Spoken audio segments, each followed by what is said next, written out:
update on a story we've been following. The license of a former Newburgh chiropractor has now been permanently revoked. Indiana Attorney General Todd Rokita says that the state chiropractic board took away Aaron King's license. Now, we told you about his suspension last year after patients made allegations of sexual assault.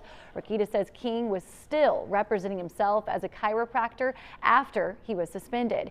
King owned Access Chiropractic, but previously worked at Core Chiropractic in Evansville. Now, there are still no criminal charges against King.